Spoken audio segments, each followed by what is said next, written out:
Patrick et Christiane se battent pour une indemnisation d'assurance suite à la mort tragique d'un de leurs proches. Il aurait dû être remboursé et on ne le rembourse pas. Nous les accueillons sur le plateau de Sans aucun doute. Dans cette histoire d'assurance vie, il y a Christiane et son mari Patrick. Christiane est venue défendre la mémoire de son père, décédé lors d'un banal accident domestique, une chute. C'était un cauchemar, j'ai dit c'est...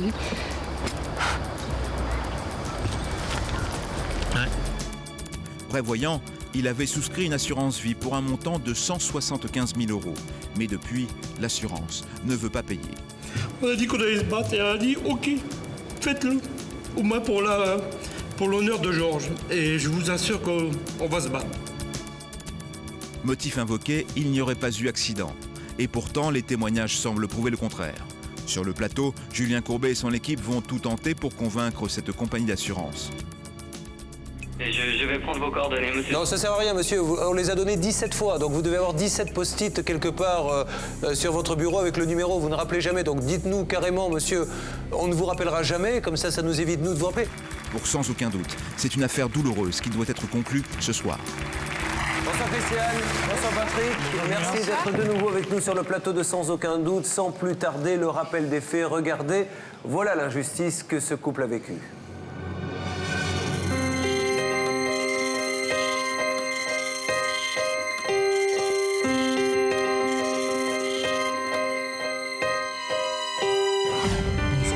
Savoir pour quelle raison ils disent non, c'est pas une mort accidentelle.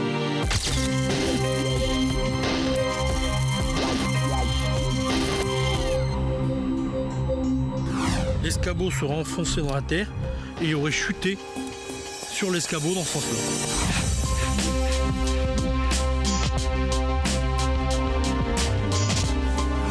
Mais oui, c'est cette chute. Hein. Il n'était pas malade, il n'y avait rien. Tout allait bien, il était en bonne santé. Franchement, c'était un malheur. Hein. Franchement, c'était vraiment un malheur. Un banal accident domestique, une simple chute, peut coûter la vie. Georges Dutrieux, 68 ans, est mort en cueillant des fruits dans son jardin. Et pourtant, le doute plane sur les conditions du décès de cet homme. Pour les proches, Georges est décédé accidentellement en tombant d'un escabeau.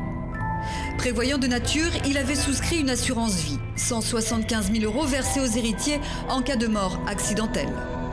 Mais aujourd'hui, l'assurance réfute la thèse de l'accident, une épreuve supplémentaire pour Christiane, sa fille, et son mari Patrick. Ce matin-là, le 8 juillet, il était monté sur l'escabeau pour cueillir des cerises.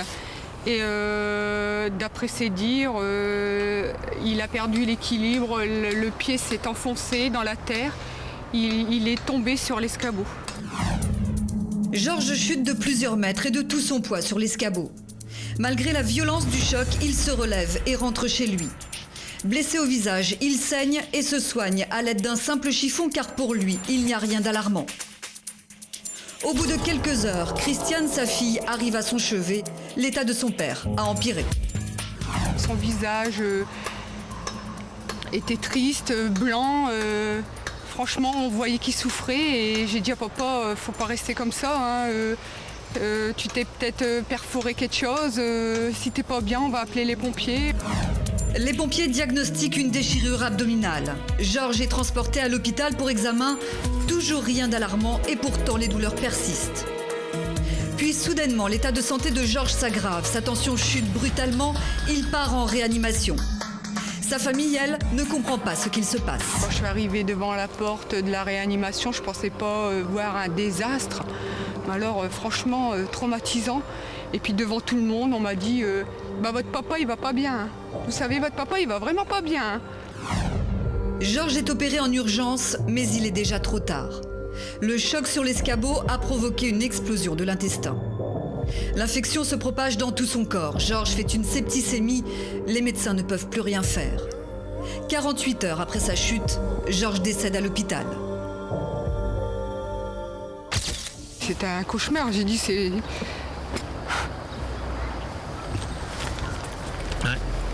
On a dit...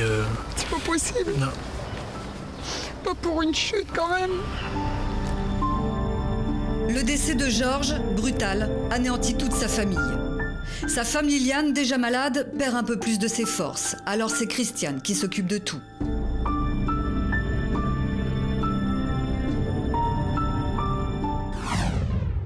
Elle sait que son père, soucieux pour sa famille, a souscrit il y a 3 ans une assurance en cas de décès accidentel.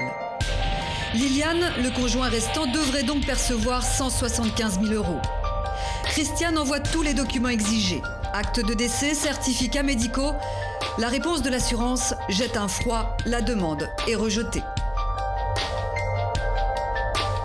Ils nous ont répondu quelques semaines plus tard, comme quoi leur médecin à eux refusait de payer le capital parce que pour lui c'était pas une mort accidentelle. C'est à Patrick et Christiane de prouver le lien entre la chute de Georges et son décès.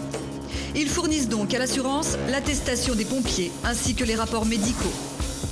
Ces documents sont sans équivoque. Le choc provoqué par cette chute a bien perforé l'intestin de Georges et causé sa mort. Mais l'assurance trouve alors un autre motif de refus. La compagnie, cette fois-ci, ne parlait plus de la mort accidentelle, mais disait que la mort n'avait pas été définie car il n'y avait pas de témoin. L'assurance ne croit pas à la version donnée par les proches. Sans témoin direct de l'accident, elle refuse de verser le capital.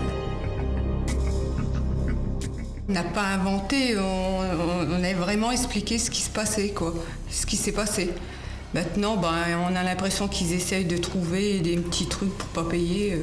Nous, ce qu'on veut, c'est savoir pour quelle raison ils disent non, c'est pas une mort accidentelle. Ça serait quoi alors? Oui, ça serait quoi? Ça, c'est la question. Sans témoin, les hypothèses sont multiples. S'il ne s'agit pas d'un accident, ce que semble dire l'assurance, alors que s'est-il passé ce jour-là? Georges se serait-il suicidé? S'agirait-il d'un meurtre au cours duquel on l'aurait fait tomber de l'escabeau? Nous décidons de mener notre enquête. Sur les lieux mêmes de l'accident, un objet capital est conservé ici, dans ce garage. Donc l'escabeau est là depuis le 8 juillet, on n'y a pas touché. Donc il est tel que mon neveu l'a pris dans le jardin, il l'a posé. Avec des traces de sang. Donc il y en a là. Il y en a par terre. Un peu par terre. Donc l'assurance n'est pas venue constater qu'il n'y a rien. Parce on n'a vu personne. On a prévenu le lendemain ou le surlendemain du décès et ils n'ont toujours pas intervenu. En expliquant aussi qu'on avait l'escabeau qui était à leur disposition, voilà, avec tous les éléments qu'on pouvait avoir à leur donner.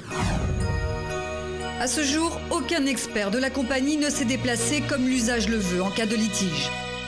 Pour l'assurance, nul doute, Georges était malade ou suicidaire. Afin d'en savoir plus, nous avons réuni son entourage. Sa sœur, ses amis, ses voisins, tous excluent ces hypothèses. Non, c'est pas possible. Vous l'auriez connu. Il était bon vivant et dans tous les sens du terme. C'était quelqu'un qui bougeait. Il aimait la vie. Il aimait la vie. Toujours le mot pour rire, une plaisanterie. Non. Georges n'était pas malade, il n'était pas déprimé. Georges était en parfaite santé. Georges n'était pas suicidaire. Les preuves de l'accident semblent évidentes. Alors pourquoi cette compagnie campe-t-elle sur ses positions? Nous partons soumettre le dossier à un autre assureur. Tenu par le secret professionnel, cet agent témoigne à visage caché. Il ne faut pas qu'il y ait autant un témoin lorsqu'il y a un accident. Vous avez un accident de voiture, il n'y a pas forcément toujours quelqu'un qui vous a vu vous payer un arbre. On ne cueille pas des cerises, si vous voulez, avec une armée de témoins. Là, on pourrait dire que si vous voulez, il pourrait y avoir préméditation. C'est de choisir ses propres témoins pour toute activité qu'on veut faire, si vous voulez. Je ne vois absolument rien qui s'oppose au règlement de ce dossier. Cet assureur est catégorique. La position de cette compagnie est à son avis déontologiquement inacceptable. Pour Christiane, le sort s'acharne. Après son père, c'est aujourd'hui sa mère qui est gravement malade. Hospitalisée depuis plusieurs mois, chaque visite à sa maman redonne à Christiane un peu de courage. Ça me pousse énormément à poursuivre le combat parce que elle m'a apporté aujourd'hui de l'énergie quand même. Et je suis prête à tout là. Faut qu'on y arrive, je suis désolée. C'est pour elle, elle en a besoin. Sur le plateau de Sans aucun doute, Julien Courbet et son équipe vont tout tenter pour obtenir des explications de l'assurance. Et je vais prendre vos coordonnées, monsieur. Non, ça sert à rien, monsieur. On les a donnés 17 fois. Donc vous devez avoir 17 post-it quelque part sur votre bureau avec le numéro. Vous ne rappelez jamais. Donc dites-nous carrément, monsieur, on ne vous rappellera jamais. Comme ça nous évite, nous, de vous rappeler. Nous dépêcherons une journaliste de l'équipe sur le terrain afin de rencontrer un responsable de la compagnie d'assurance. Est-ce qu'on peut rentrer? J'ai rendez-vous avec monsieur le directeur des relations. Merci. Bon, écoutez, on a déjà franchi une porte. C'est déjà ça. Allons-nous pouvoir aider cette famille en deuil? La réponse dans un instant, dans Sans aucun doute.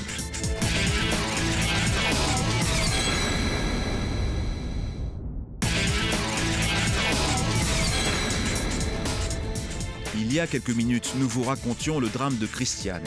Le 8 juillet 2005, alors qu'il cueille des cerises, son père est victime d'un grave accident. 2 jours plus tard, il décède des suites de ses blessures. En 2003, le défunt a souscrit une assurance vie pour un montant de 175 000 €.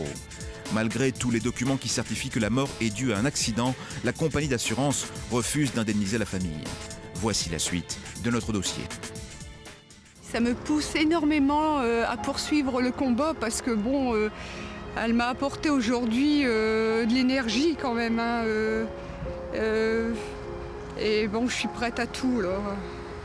Faut qu'on y arrive, hein, je suis désolée. C'est pour elle, elle en a besoin.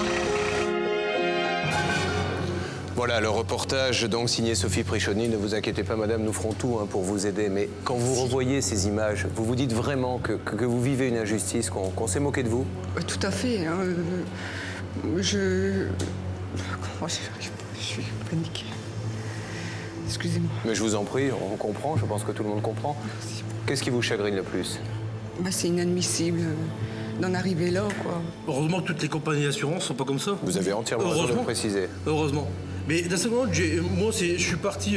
Aujourd'hui, je suis déterminé. Quoi qu'il arrive, ce que ça peut nous coûter, je suis prêt à débourser ce que. Mais au niveau de la loi, je ferai marcher la loi, même si votre émission n'aboutit pas. Que j'espère, parce que vous nous avez, c'est vrai, vous nous avez très soutenus et c'est vous qui nous avez donné cette force de combattre. Mais quoi qu'il arrive, si je peux mettre cette société, s'il n'y a pas d'arrangement avant la fin de l'émission, si on n'a pas d'arrangement avec eux, je les mettrai en tribunal correctionnel et ça leur coûtera un maximum, même moi si ça va me coûter un maximum, mais je ferai tout, quoi qu'il arrive. Oui, vous êtes vraiment déterminé, monsieur. Ah oui, non. Votre mère sait que vous menez ce combat pour elle? Tout à fait, oui.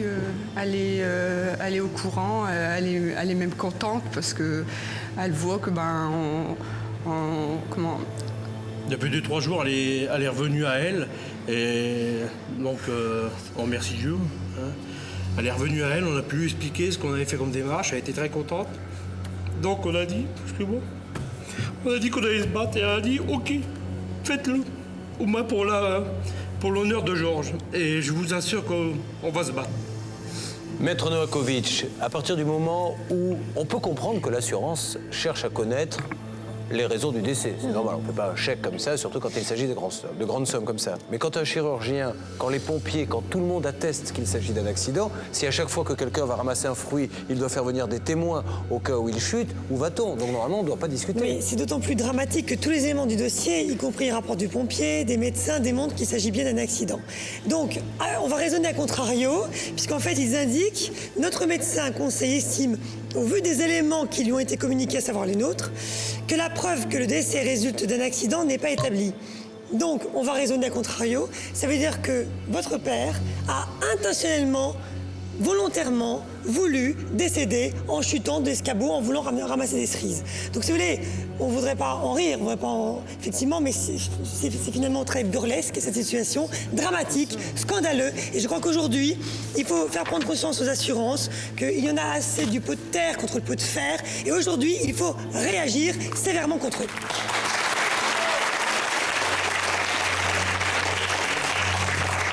Dieu merci, la plupart des assurances jouent le jeu et font bien leur boulot. Ça, il faut le dire, et c'est la grande majorité des cas. Mais il y a encore des dossiers où quand on sent une certaine faiblesse financière ou morale chez les personnes qui réclament cet argent et à qui on le doit, le principe est de dire on a peut-être tort, effectivement, mais on ne va pas vous payer. Mettez-nous en justice. ce qui va engendrer des frais. Pendant ce temps-là, il y a une vieille dame qui est sur le point de mourir. Donc on se dit, on va peut-être gagner un petit peu de temps. Et si jamais vous gagnez le procès, eh bien maintenant, nous allons aller en appel, ce qui repousse encore 2 ou 3 ans. Et ce qui vous, permettez-moi cette expression, vous saigne encore un petit peu plus. C'est-à-dire que vous n'en avez déjà pas beaucoup d'argent, à l'arrivée, vous n'en avez quasiment plus. Et ça, ces procédés comme ça sont proprement scandaleux. Alors essayons d'avoir un dialogue avec cette assurance. La régie fait maintenant le numéro. En ligne, la compagnie d'assurance avec qui le père de Christiane avait souscrit une assurance sur la vie. Julien Courbet rappelle les faits à son interlocuteur qui demande quelques minutes pour examiner le dossier du défunt. Je vais vous demander de patienter, monsieur, le temps que je consulte le dossier. Vous êtes très gentil, je patiente. Et merci de votre gentillesse, monsieur. Merci, monsieur. Nous sommes en attente, le temps que notre interlocuteur revienne. Docteur Courtois, au vu de ce qu'a écrit le chirurgien, enfin le docteur qui a examiné, que pouvez-vous conclure? On peut conclure, si vous voulez, que cette péritonite est due à une atteinte traumatique de l'intestin. Donc il y a eu un traumatisme qui a entraîné une effraction de l'intestin et donc une péritonite. Ça ne peut pas arriver naturellement. Bien sûr que non. Donc on a la preuve qu'il y a eu un accident. Alors bien sûr, sur ce document, on ne peut pas savoir qu'il est tombé d'un escabeau, ce patient. Mais ce qu'on est sûr, c'est qu'il y a eu un traumatisme abdominal. En plus, on nous dit qu'il y a un hématome immédiatement. Donc c'est bien qu'il y a eu un traumatisme bien localisé. Cette plaie d'intestin, ça ne peut être qu'un accident. On n'a pas la cause dans les documents médicaux de l'accident, mais c'est formellement un accident. Oui. Oui, je vous remercie d'avoir patienté. Mais c'est moi qui vous remercie, monsieur. Donc, à propos de ce dossier, je vais donner vos coordonnées. On va vous recontacter. Vous êtes très gentil, merci, à tout à l'heure. Au revoir, monsieur. Au revoir. Malgré les engagements pris par la compagnie d'assurance, personne ne nous rappellera durant les heures qui vont suivre. Nous prenons alors la décision de téléphoner directement au siège. En ligne, la directrice du département sinistre. Je ne suis pas autorisée à communiquer. Ah oui, qui est autorisé à communiquer, madame? Il faut le faire avec notre service communication. D'accord. Je vais appeler mon patron. Vous êtes gentil, vous pouvez me les passer ou il faut que je rappelle? Il vaut mieux que vous rappeliez. Malgré toutes nos tentatives de dialogue, personne au sein de la compagnie d'assurance ne souhaite communiquer sur le dossier du père de Christiane. Nous décidons d'en rester là pour aujourd'hui. Plusieurs jours après l'enregistrement, Christiane et Patrick reviennent sur notre plateau. Nous allons tout tenter pour faire avancer leur dossier. Merci d'être une nouvelle fois présent sur ce plateau. Nous allons donner la parole, si vous le voulez bien, à notre journaliste Sophie Prichodny, qui se trouve dans la salle du centre des appels de Sans Aucun Doute, qui va nous expliquer un petit peu comment se sont passés ces 15 derniers jours, où elle a tout essayé pour les joindre. Sophie, m'entendez-vous? Oui, Julien, je vous entends très bien. Alors, merci, Sophie.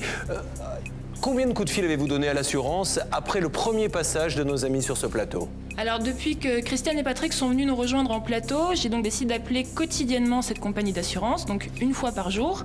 Et Sophie, vous êtes en train de me dire que personne ne vous a rappelé à ce jour? Non, Julien, c'est du jamais vu. En tout cas, je n'ai jamais été confrontée à ce genre de réaction. Personne ne m'a rappelé, malgré mes 15 coups de fil, je vous dis quotidiens. J'ai même essayé de passer par le siège, avoir le service communication. Et alors là, j'ai appris que la position de cette compagnie serait tout simplement le silence.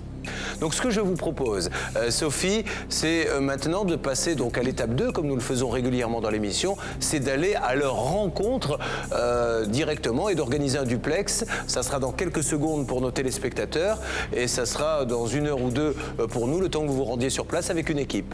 Je pars tout de suite, Julien. Merci beaucoup, Sophie. À tout de suite pour ce duplex.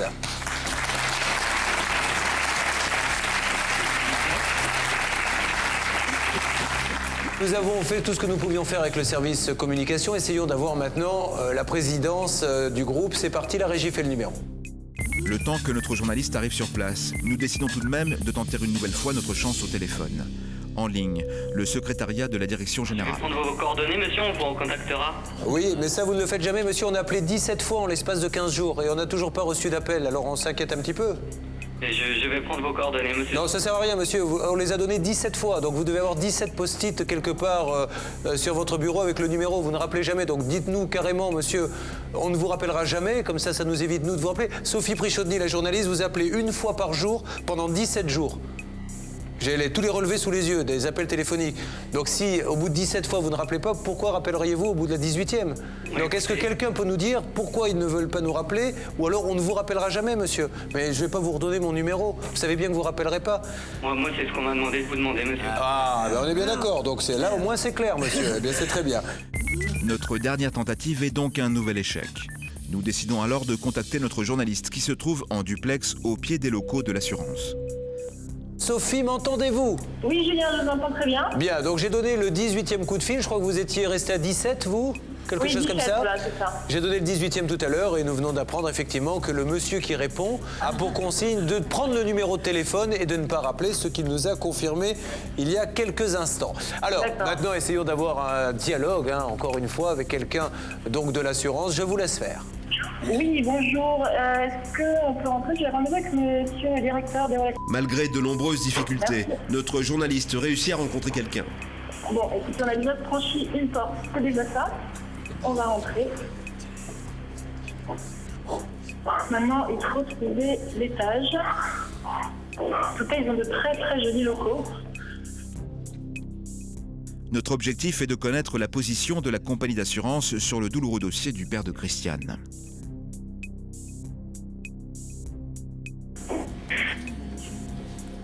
Sophie Prichoni, je suis journaliste pour l'émission Sans aucun doute présentée par monsieur Courbet. Vous devez être au courant du dossier qu'on essaie de résoudre. Non, pas du tout. Quelqu'un peut-il nous recevoir et répondre à quelques questions? Merci, madame.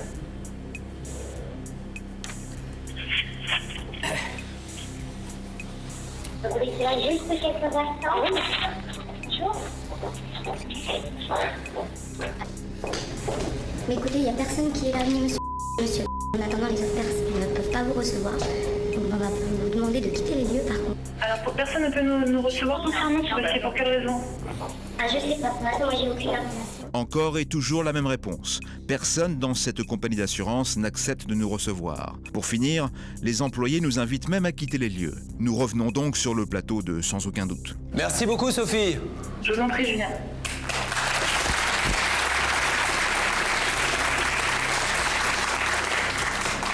Bon, alors, ce dossier, en tout cas, est bien coincé, mais vous le savez, si Sophie Prichoni était capable de donner 17 coups de fil et si elle a été capable de se rendre sur place, elle ne va pas s'arrêter là, elle ne va pas vous laisser tomber. Je vous le jure, nous irons jusqu'au bout aussi longtemps qu'il le faudra, mais il n'y a pas de raison, pour la mémoire de votre père, madame, et pour vous, que ça ne soit pas le cas, que vous ne soyez pas remboursé, vous êtes dans votre droit, d'accord? Merci à tous les deux. Voilà, vous avez vu donc tout ce qui s'est passé sur le plateau. Ce que vous n'avez pas vu, c'est tout ce qui s'est passé également à la radio, où nous vous avions invité avec les avocats. Nous nous sommes rarement autant battus, je crois, dans un dossier pour essayer de faire entendre raison à cette assurance. Et aujourd'hui, vous êtes là pour nous annoncer quoi? Une bonne nouvelle, c'est qu'on a convenu d'un accord à l'amiable. Et donc maintenant, c'est terminé, c'est une affaire classée. Donc vous avez été, alors je crois qu'il y a une confidentialité sur le montant, donc on ne le dira pas, on respectera cette confidentialité, mais vous avez été donc payé intégralement. Tout à fait. Tout à fait, on a eu le chèque il y a une semaine aujourd'hui. Ah, ça c'est vraiment une super bonne nouvelle. Mais est-ce qu'ils vous ont expliqué pourquoi durant tout ce temps, ils ne voulaient pas le faire? Non. C'est ça qui est fou, c'est être obligé de faire des procédures, de passer à la télé, de passer à la radio pour finalement payer, quoi. C'est ça qui est incroyable, hein. Oui. Bon, en tout cas, voilà, nous sommes ravis de... ça vous prouve aussi que c'est pas pour tous ceux qui disent oui, c'est parce que c'est la télé, il suffit de donner un coup de fil. Mais vous avez vu comment on s'est battu? Vous êtes venu combien de fois sur ce plateau? 3 fois, 2 fois la radio. C'est pour ça qu'on voudrait remercier tous les gens qui sont aussi autour qui vous entourent, les avocats, vous-même, notre avocat, parce qu'il faut dire aussi que notre avocat s'est très bien défendu sur ce dossier. Et puis tous les gens qui nous ont soutenus, je veux dire les amis et puis beaucoup de personnes, hein, certaines personnes que nous oublions, mais qui nous ont aussi bien épaulés. Allez, tout est bien qui finit bien. Vous avez votre chèque et maintenant vous allez pouvoir passer à autre chose, faire le deuil de tout ça et retrouver un peu de sérénité et de paix. Ouais. D'accord? Encore un grand merci à vous tous. Merci à vous. À très vite, à bientôt.